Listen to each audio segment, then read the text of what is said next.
Hello students, कैसे हैं आप लोग। Welcome to my YouTube channel Vidya academy. आज हम होम साइंस का चैप्टर नंबर 8 करेंगे। ये चैप्टर 8 फुल मार्क्स की बुक का है और चैप्टर नंबर 11 ये एनसीईआरटी की बुक में है। ठीक है, देख लीजिए, ये इस चैप्टर का पार्ट 1 है। कौन सा पार्ट है ये? Part number 1। तो देखते हैं चैप्टर क्या है। वस्त्र एवं परिधान के लिए डिजाइन। वस्त्र जो कपड़े होते हैं और जो परिधान आप पहनते हो उन पे क्या डिजाइन होता है, किस तरीके का डिजाइन होता है, ये सारी चीजें हम इस चैप्टर में पढ़ेंगे। टॉपिक्स देख लेते हैं। प्रस्तावना, डिजाइन के कारक, कार्य क्षेत्र, मूलभूत संकल्पनाएं और जीविका के लिए तैयारी। और इस पार्ट में हम पढ़ेंगे प्रस्तावना और मूलभूत संकल्पनाएं और डिजाइन के कारक। 3 टॉपिक को हम इस पार्ट में कवर करेंगे। तो चलिए देखते हैं इसका इंट्रो। प्रस्तावना क्या है? डिजाइन क्या है? एक लोकप्रिय शब्द है, सबने सुना है डिजाइन। अरे कपड़े लेने जाते हो तो देखते हो ना आप, कपड़े में डिजाइन देखते हो कि कैसा डिजाइन है, किस तरीके का देखते हो। तो एक लोकप्रिय शब्द है जिसे विभिन्न अर्थ दिए गए हैं। जैसे कि वस्त्र में डिजाइन का संबंध किससे होता है? वस्त्र, कपड़े में डिजाइन का संबंध किससे होता है? कि उसमें कैसा प्रिंट है, कैसे रंग का कपड़ा है।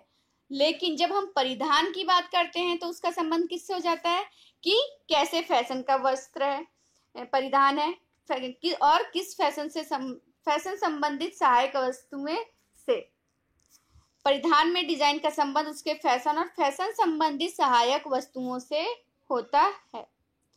वस्त्र एवं परिधान के डिजाइन सांस्कृतिक एवं सामाजिक व्यवहार से प्रभावित होते हैं। वस्त्र एवं परिधान आप जो पहनते हो, क्या चीजें उसे प्रभावित करती हैं?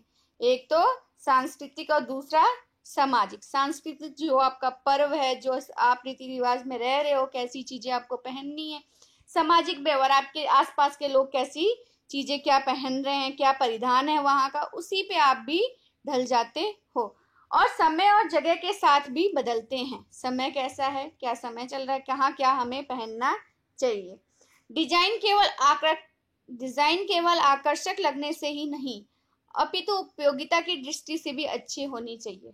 अब हम कपड़े लेने गए, हमें देखने में तो दूर से देख लिया कि अरे ये बहुत अच्छा कपड़ा है, इसका डिजाइन मुझे बहुत पसंद है। लेकिन जब उसे पास में जाके देखो कि वो कपड़ा कैसा है, पहनने लायक है या नहीं, दूर से देख लिया, मंगा लिया, पता चला कि वो हमारे उपयोग के लायक नहीं। तो हमें क्या, आकर्षक लगने से ही नहीं, अपितु उपयोगिता की दृष्टि से भी अच्छे होने चाहिए जो वस्त्र और परिधान हम लेते हैं। डिजाइन से यह महत्वपूर्ण है कि उसे कौन पहनेगा। कपड़ा लेने जा रहे हो तो सबसे पहले तो ये सोचोगे ना कि उसे कौन पहनेगा, किस मौके पर पहनेगा, उसी के अकॉर्डिंग आप उनके वस्त्र को या अपने लिए वस्त्र को लोगे। कोई भी डिजाइन अच्छा तभी होता है जब वह मन भावन होने के साथ साथ उपभोक्ता की आवश्यकता अनुसार उचित कपड़े, रंग व कीमत का हो।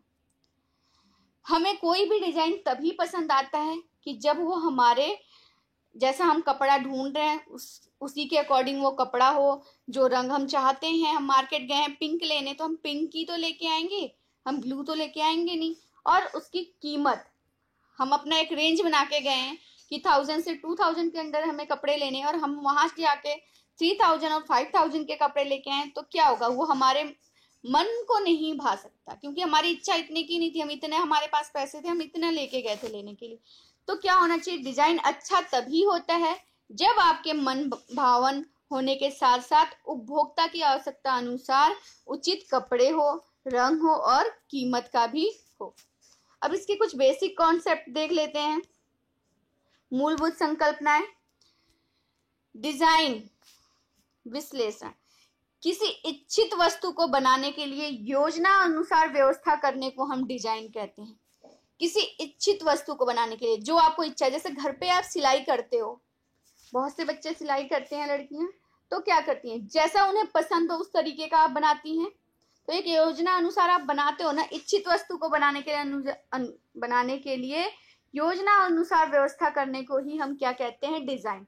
आपको जैसा मन करता है उस तरीके का आप डिजाइन बना के घर में पहनते हो। यदि आपको सिलाई आती है तो यही क्या होती है, डिजाइन। डिजाइन के दो पहलू होते हैं, पहला क्या है संरचनात्मक और दूसरा क्या है प्रयुक्त डिजाइन। पहला क्या है संरचनात्मक डिजाइन और दूसरा क्या है प्रयुक्त डिजाइन। संरचनात्मक डिजाइन में क्या होता है, कपड़े के निर्माण के समय जो मूल प्रसंस्करणों द्वारा वस्त्र उपयोगी तंतुओं, धागों, बुनाई का प्रयोग एवं रंगाई के समय डिजाइन बनाए जाते हैं, उन्हें क्या कहते हैं हम संरचनात्मक डिजाइन।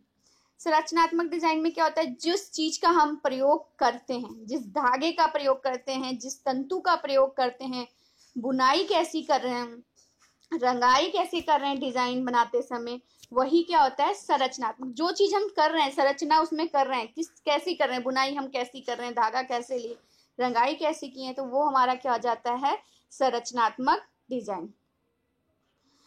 अन्य शब्दों में हम बता सकते हैं कि परिधान में उसकी मूल रूपरेखा ही संरचनात्मक डिजाइन होती है। मूल जो उसका बेसिक चीज है, बेसिक चीज ही हो गई रंगाई बुनाई। बाद में उसे आप सजाओगे ना, उसमें जो भी डेकोरेशन की चीजें आपको सितारे मोती लगाने हो तो आप बाद में करोगे, लेकिन पहले तो आप धागा बनाओगे, बुनाई करोगे, कपड़े को रंगाई करोगे।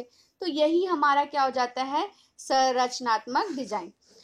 एग्जाम्पल के लिए क्या है कि विभिन्न प्रकार के रंगों के धागों का प्रयोग करके आप विभिन्न प्रकार की बुनाइयां द्वारा भिन्न भिन्न प्रकार के डिजाइन के कपड़े भी तैयार कर सकते हो।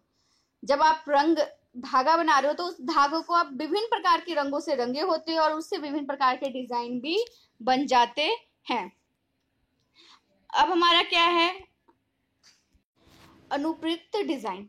जब एक मूल बुने हुए कपड़े या परिधान पर विभिन्न तरीकों द्वारा डिजाइन आरोपित किए जाते हैं, उनमें अलग अलग तरीके से जब डिजाइन दिए जाते हैं, प्रयोग किए जाते हैं उस पे, तो उसे हम क्या कह देते हैं अनुप्रयुक्त डिजाइन। उदाहरण के लिए कपड़े की विभिन्न परिसज्जाओं जैसे कि रंगाई, छपाई, कढ़ाई द्वारा कपड़े को आकर्षक बनाना, परिधान को आकर्षक एवं सुविधाजनक बनाने के लिए आप क्या लगाओगे, उस पे पाइपिंग करोगे या झालर लगाओगे, बटन डिजाइनर लगाओगे, इलास्टिक जिप जो आपको लगाना है उसे लगाओगे। तो ये क्या है हमारा अनुप्रयुक्त डिजाइन है।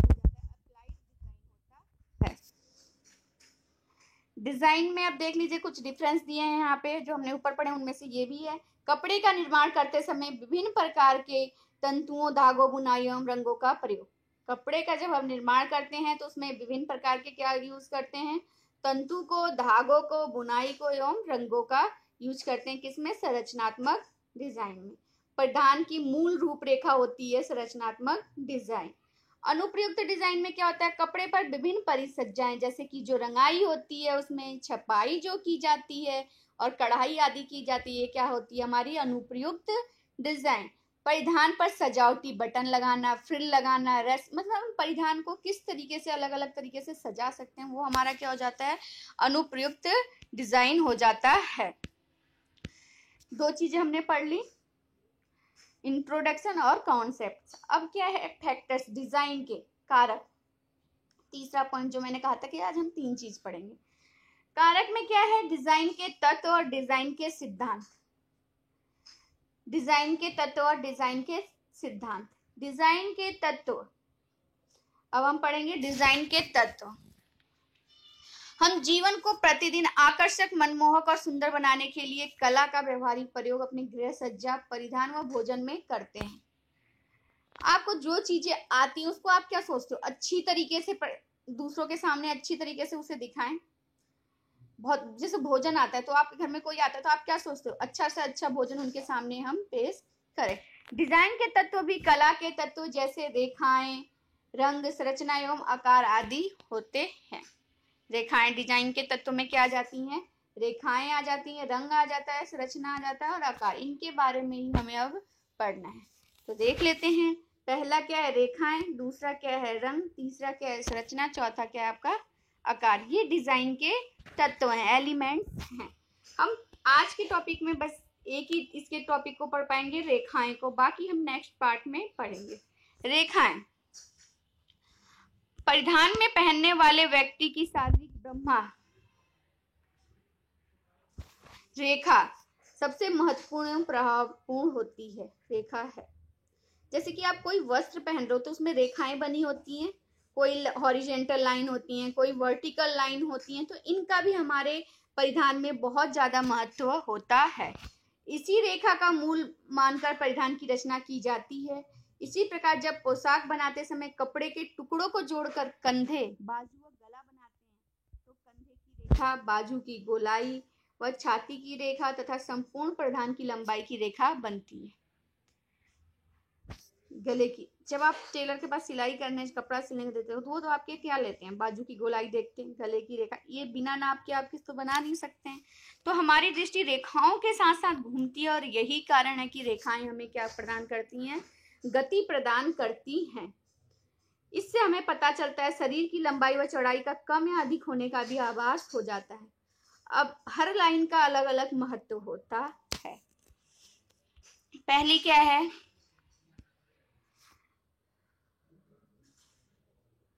कपड़े पर बनी विभिन्न प्रकार की रेखाएं और उनके प्रभाव। पहला क्या है, कपड़े पर बनी सीधी रेखाएं जो होती हैं, जो कि सीधी रेखाएं होती हैं, उनका क्या प्रभाव होता है लोगों को। ये रेखाएं जमीन के साथ क्या होती हैं, लंब होती हैं, परपेंडिकुलर होती हैं। तो इससे हमारी दृष्टि क्या होती है, नीचे से ऊपर की तरफ जाती है और ऊपर से नीचे की ओर गतिशील होती है। तो इससे हमें किस चीज का एहसास होता है, लंबाई का एहसास होता है, किसी व्यक्ति के लंबाई का। यदि व्यक्ति छोटा है तो वो लंबी लाइनों वाला ड्रेस पहनता है तो वो हमें, जब हम उसकी तरफ देखेंगे तो हमारी दृष्टि नीचे से ऊपर की तरफ पड़ेगी तो वो हमें लंबा दिखेगा। अतः छोटे कद वाले व्यक्ति के परिधान में लंबी सीधी रेखाओं के प्रयोग से उनके अधिक लंबे होने का भी आभास होता है। ये रेखाएं चौड़ाई के भी आभास को कम करती हैं। जो लोग व्यक्ति मोटे होते हैं उनको भी ये रेखाएं पतला दिखाती हैं, मतलब चौड़ाई के आभास को भी क्या कर देती हैं, कम कर देती हैं। कौन सी रेखाएं, लंबी लाइन वाली रेखाएं। ठीक है, नेक्स्ट क्या है, कपड़े पे बनी चौड़ाई। हॉरिजेंटल जो लाइंस होती हैं, ऐसी वाली जो लाइंस होती हैं, उसका क्या होता है, जब हम इस रेखा को देखते हैं तो हमारी दृष्टि कहाँ जाती है, दाएं से बाएं और बाएं से दाएं की ओर गतिशील होती है। तो इससे हमें चौड़ाई का आभास होता है। अतः पतले व्यक्ति के परिधान में जब हम एक साइड से दूसरी तरफ देखते हैं, हॉरिजेंटल लाइंस हैं, तो इससे मोटापे का आभास होता है। यही वस्त्र जब हम पतले व्यक्ति को पहनाएंगे तो वो पतला व्यक्ति कैसा दिखेगा, मोटा दिखेगा। छोटे व मोटे व्यक्ति को अपने परिधान में इन आड़ी रेखाओं का प्रयोग नहीं करना चाहिए। जो व्यक्ति छोटे और मोटे होते हैं, मोटे लोग चौड़ाई का आभास होता है, इसलिए पतले व्यक्ति के परिधान में इन रेखाओं का उपयुक्त प्रयोग से वह थोड़ा मोटा दिखाई देगा। ठीक है, कपड़े पे बनी तिरछी रेखाएं, जो तिरछी रेखाएं कपड़े पे बनी होती हैं, तिरछी ऐसे रेखाएं बनी होंगी, उनका क्या होता है, ये लंबाई की ओर से कोण बनाती हैं। बनाने की स्थिति में ये रेखाएं लंबाई बढ़ाती प्रतीत होती हैं। यदि लंबाई की स्थिति में ये कोण बना रही हैं, बड़ा कोण बना रही हैं, तो इससे हमें क्या होता है कि लंबाई का प्रतीत होता है। और आड़ी होने की स्थिति में ये चौड़ाई का आभास होती है। जब आड़ा, उसमें जब एंगल बनता है ना चौड़ाई का, तो क्या होता है, कोण बनता है। आड़ी कोण ज्यादा बनेगी तो उसमें चौड़ाई का आभास होगा, और लंबाई की कोण ज्यादा बनेगी तो उसमें लंबाई बढ़ती हुई प्रतीत होगी। कपड़े पे बनी विरोधी क्रॉस लाइंस जो होती हैं ऐसे ऐसे वाली, उनका क्या होता है, जब लंबी सीधी रेखा और आड़ी रेखा एक दूसरे को परस्पर काटते हुए क्रॉस बनाती है तो लंबाई कम होने का आभास होता है। एक दूसरे को क्रॉस बनाती हुई नजर आएंगी तो इससे क्या होगा, हमारी लंबाई का कम होने का आभास होता है। कपड़े पर बनी वी आकार की रेखाएं, वी आकार की रेखाएं, वी आकार की रेखाएं बनी होती है कपड़े पे ना, तो ये क्या करती हैं, वी समान होती हैं। जब अक्षर की लंबाई अधिक होती है, जब इसकी लंबाई क्या होगी, अधिक होगी, तो लंबाई के बड़े होने का एहसास होता है।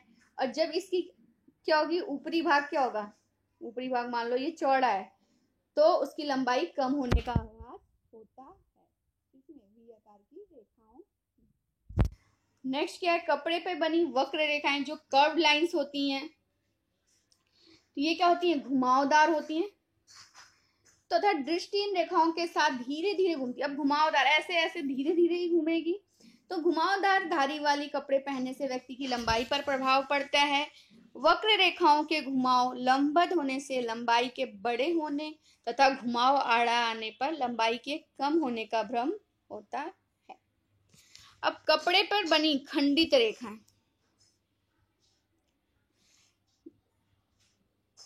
खंडित रेखाएं क्या होती हैं, इनमें सीधी व आड़ी दोनों प्रकार की रेखाओं का, सीधी भी और आड़ी भी दोनों प्रकार की रेखाओं का प्रयोग किया जाता है। खंडित रेखाओं का प्रयोग सावधानी पूर्वक करके ही लंबाई व चौड़ाई को कम या अधिक होने का आभास दिलाया जा सकता है। उसे हम यदि सही तरीके से करेंगे, जैसे कि हम जहाँ चौड़े हैं वहां पे इस तरीके का, जहाँ पे हम पतले हैं इस तरीके का प्रयोग करके, ये सारी आपको रेखाएं दिख रही होंगी, सीधी रेखाएं, आड़ी रेखाएं, तिरछी रेखाएं, वक्र रेखाएं, विरोधी रेखाएं और खंडित रेखाएं, ये सारी हमारी रेखाएं हैं। किस तरीके से हमने देख लिया कैसे व्यक्ति पे इनका प्रयोग करना चाहिए। अब क्या है, परिधान में रेखाएं और उनके प्रभाव। परिधान में रेखाएं और उनके प्रभाव क्या क्या हैं। जिस प्रकार कपड़े पर बनी विभिन्न प्रकार की रेखाएं हमारी शारीरिक आकार पे प्रभाव डालती हैं, ठीक उसी प्रकार परिधान बनाते समय हम गले का आकार, कॉलर, जेब, बटन, योक, बाजू का विभिन्न प्रकार की भी रेखाएं बनाते हैं। उनका भी हमारे शरीर पर बहुत महत्व होता है कि किस तरीके का हमें गले के डिजाइन पहनना चाहिए, हम मोटे हैं या पतले हैं या चेहरा छोटा है तो। ठीक है, गले की रेखाएं, इस रेखा का प्रयोग चेहरे के गुणों को उभारने के लिए व दोषों को कम करने के लिए किया जा सकता है। गले के जो रेखाएं होती हैं या दोष है कोई तो उसे छिपाने के लिए या उभारने के लिए किया जा सकता है। जैसे कि गोल आकार का गला बनाना, गोल आकार का जो गला बनता है उससे क्या होता है, हमें चेहरे की गोलाई उभरती है। इस चेहरे की हमारी क्या उभरती है, गोलाई उभरती है। यदि वी आकार का, वी शेप हम गला पहनते हैं तो हमारे बनाने से चेहरा व गर्दन हमारा क्या होता है, गर्दन क्या दिखती है, हमारी लंबी दिखाई देती है जब हम वी आकार का गला पहनते हैं। और जब हम स्क्वायर आकार का पहनते हैं, चौरस आकार के गले से कंधे की चौड़ाई क्या हो जाती है, अधिक दिखाई देती है। जब स्क्वायर शेप में हम पहने तो इससे हमारा जो ये कंधा होता है साइड का, उसकी चौड़ाई हमारे क्या दिख जाती है, अधिक दिखाई देती है। परिधान में लगे अलंकरण, जो एसेसरीज, जो बटन, झालर, ये सारी चीजें जो हमारे परिधान में लगती हैं, पोशाक को आकर्षक बनाने के लिए उस पर अनेक प्रकार के अलंकरण जैसे कि बटन, लेस, झालर, पैच, जेब, बेल्ट आदि लगाए जाते हैं। इन सभी के प्रयोग यदि पहनने वाले व्यक्ति के शारीरिक आकार को ध्यान में रखकर समझदारी से किया जाए तो उसका भी व्यक्तित्व में निखार आता है। ठीक है, क्या आता है, किस तरीके की ड्रेस के बारे में देख लीजिए। परिधान में बेल्ट का प्रयोग लंबाई को कम करने तथा चौड़ाई को बढ़ाने के लिए भी किया जाता है। जो हम बेल्ट का यहाँ पे जैसे बेल्ट का प्रयोग करते हैं तो उससे हमारे क्या होता है, लंबाई को कम करने का आभास होता है और चौड़ाई को बढ़ाने का, बेल्ट लगाने से। जैसे ये बेल्ट वाली ड्रेस बनी है ना, यहाँ बेल्ट लगी हुई है। परिधान में योग का प्रयोग भी ध्यान से करना चाहिए। योग का प्रयोग यदि सही अनुपात पे नहीं होता तो वो परिधान के आकर्षण को क्या कर देता है, कम कर देता है। योग जो लाइनें बनती हैं इसमें, उसका भी हमें उपयोग सेम अनुपात में, जैसे हमने यहाँ एक योग लगाया तो यहाँ सेम जगह पे लगाना चाहिए जिससे कि वह परिधान हमें आकर्षण दिखे। परिधान में बटन का प्रयोग यदि एक लाइन में किया जाए तो लंबाई का आभास होता है, जैसे कि ये किया गया है, एक लाइन में बटन का प्रयोग किया गया है तो इससे हमें लंबा होने का एहसास होता है। इसके विपरीत यदि बटन दो लाइनों में थोड़ी दूरी पर लगाई जाए तो चौड़ाई का, दो लाइन यहाँ पे, जैसे यहाँ भी हमने बटन लगा दिया और यहाँ पे, तो इससे हमें क्या होता है, चौड़ाई का आभास होता है। ठीक है, परिधान में गले व बाजू पर, परिधान में गले और बाजू पे क्या लगा दें, हम झालर लगा दें, चुन्नटे आदि लगा दें तो इससे क्या हो जाता है, जो पतले लोग होते हैं उनके भरेपन का एहसास होता है, उनकी बाजू पतली नहीं दिखती है। थर्ड क्या है, परिधान में कॉलर का क्या प्रयोग होता है। कॉलर देखे हो ना, कॉलर शर्ट में एक कॉलर होता है, वो भी सूट में बनता है, खड़ा कॉलर होता है।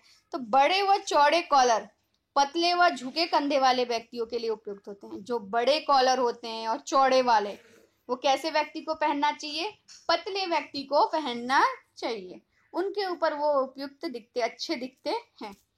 छोटे जो कॉलर होते हैं पतले वाले, वो चौड़े कंधे वाले व्यक्तियों के लिए, जो जिनका कंधा क्या होता है, चौड़ा होता है, उनके लिए छोटे और पतले कॉलर उपयुक्त होते हैं।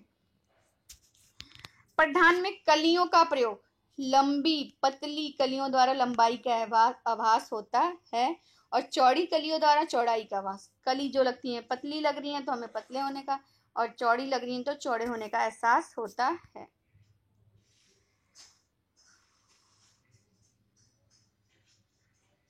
अब क्या, ये विभिन्न रेखाओं की भावात्मक अभिव्यक्तियां क्या होती हैं? विभिन्न रेखाओं भिन्न भिन्न शारीरिक आवाज, जैसे लंबा प्रतीत होना, मोटा प्रतीत होना, छोटा प्रतीत होने के साथ साथ कुछ विशेष भावनाएं भी प्रदर्शित करती हैं, जैसे कि खड़ी रेखाएं। खड़ी रेखाएं जैसे कि होता है ना, हम देखते हैं कि इस व्यक्ति ने खड़ी रेखा, तो हम उसके विचार को हम सोचते हैं कि ये इस तरीके का व्यक्ति होगा। उसके भाव, उसके विचारों को उस रेखाओं के द्वारा हम समझ सकते हैं। जैसे कि किसी ने खड़ी रेखा पहनी है तो वो क्या है? गरिमा, सजीवता और क्रियाशीलता को भाव देखने वाले व्यक्ति में उत्पन्न करती है। इसका मुख्य कारण है कि खड़ा हुआ व्यक्ति सावधान की स्थिति में होता है। खड़ा है तो मन सावधान है और कार्य करने के लिए तत्पर होता है, मतलब सावधान है, अलर्ट है, किसी भी कार्य करने के लिए वो जल्दी से तैयार हो जाएगा। इसलिए क्या है, ये क्रियाशीलता। सजीवता मतलब उसके अंदर किसी मतलब रुकने की भी क्षमता, खड़ा है वो, जैसे उसे कुछ वर्क दिया गया उसके लिए चल दिया उसने। तो इससे हमें उसके किस चीज का दिख गया? गरिमा, सजीवता और क्रियाशीलता का भाव दिखता है। समतल जो पड़ी हुई रेखाएं होती हैं, ऐसे पड़ी हुई रेखाएं होती हैं, पड़ी हैं मीन्स पड़ी हैं, पड़े हैं, इंसान पड़े होते हैं तो मीन्स आराम करते होते हैं। विश्राम, स्थिरता, निष्क्रियता का भाव उत्पन्न करती है, क्योंकि लेटा हुआ व्यक्ति आराम कर रहा होता है या फिर सो रहा होता है तो वो कुछ नहीं कर सकता, इसलिए मतलब हमें लगता है कि ये व्यक्ति कुछ करने लायक नहीं है। उसके ड्रेस में एक भाव क्या उत्पन्न होता है ये बताया जा रहा है, ऐसा होता नहीं है, मतलब भाव है कि हम देखते हैं तो हमें ऐसा महसूस होता है। तिरछी रेखाएं जो होती हैं, गतिशीलता एवं शक्ति का भाव उत्पन्न करती हैं। गतिशीलता और शक्ति का भाव उत्पन्न करती हैं, क्योंकि वस्तुओं को खींचने अथवा पकड़ने के लिए व्यक्ति आगे की ओर झुकता है। तिरछा हम झुकेंगे तो हम तिरछे हो गए, तो इससे हमें क्या पता चलता है कि हमारे अंदर शक्ति और गतिशीलता की भाव है। वक्र रेखाएं शालीनता और नमनीयता का भाव प्रकट करती हैं, क्योंकि विश्राम या खेल में व्यक्ति वक्राकार आसन ग्रहण करता है। शालीनता, वक्र रेखाएं जो होती हैं, ठीक है। टेढ़ी मेढ़ी रेखाएं कैसी होती हैं? उत्तेजना का भाव प्रकट करती हैं। उत्तेजना का भाव, टेढ़ी मेढ़ी मतलब उनके अंदर बहुत जल्दी उत्तेजना आ जाती है, क्योंकि उत्तेजित व्यक्ति अपने शरीर की टेढ़ी मेढ़ी अवस्था में करता है। उत्तेजित होता है जो शरीर को इधर से उधर करता रहता है। ठीक है, ये आज का हमारा पार्ट 1 था। अब मिलते हैं नेक्स्ट पार्ट 2 के साथ। ठीक है, यदि वीडियो समझ में आई हो तो लाइक करें, शेयर करें और हाँ, सब्सक्राइब जरूर करें। सब्सक्राइब करना तो ना भूलें। यदि आपको आगे भी हम मेरी वीडियो के साथ बने रहना है तो सब्सक्राइब करना बहुत ज़रूरी है। ठीक है, तब तक मिलते हैं अगली वीडियो के साथ। तब तक के लिए गुड बाय।